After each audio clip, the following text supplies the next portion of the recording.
Bonjour à toutes et à tous. Vous connaissez sans doute cette expression populaire « il faut rendre à César ce qui appartient à César ». C'est une façon de dire que dans la vie, c'est important d'être honnête, de ne pas s'attribuer les mérites d'une idée, d'une initiative dont on ne serait pas pleinement l'auteur. Peut-être aussi une façon de dire qu'il faut rendre à un objet qu'on a trouvé à celui dont il est le propriétaire. Mais savez-vous que cette expression est à la fois tronquée et sortie de son contexte?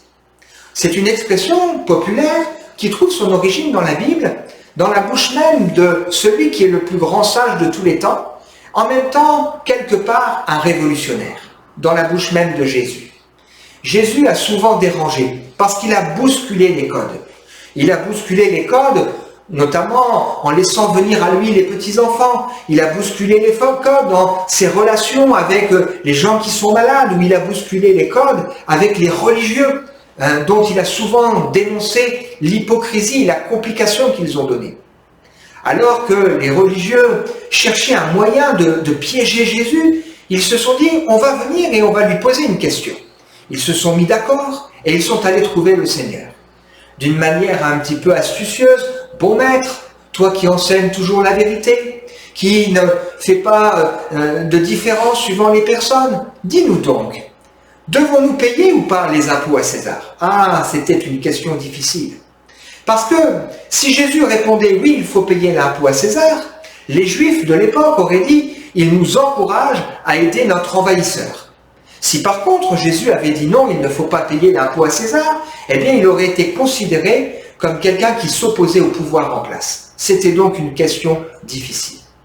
Le Seigneur a montré tout de suite qu'il savait qu'ils agissaient avec de mauvais mobiles, comme parfois l'être humain quand il veut poser des questions.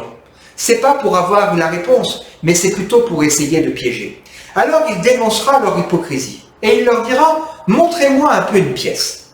De qui cette pièce porte-t-elle l'effigie et l'inscription?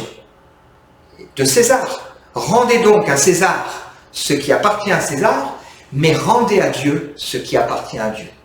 Une façon de dire que oui, il est important de respecter nos autorités, il est important de payer nos impôts, et la Bible nous encourage à respecter et à prier pour nos autorités. C'est pas facile d'avoir la charge d'un pays. Il est important de payer nos impôts, mais il est important aussi de ne pas oublier que nous avons des choses que nous devons à Dieu. Rendre à Dieu les choses qui lui sont dues. L'honneur, la gloire, la confiance. Et puis, de qui l'être humain porte-t-il l'image, si ce n'est de son Créateur? Nous avons été créés à l'image de Dieu. C'est-à-dire supérieur à toute la création, en intelligence, en connaissance, mais aussi nous avons été créés avec cette notion du bien et du mal, et puis ce désir d'être en relation avec le Créateur. Rendons donc à César ce qui appartient à César, et à Dieu ce qui appartient à Dieu.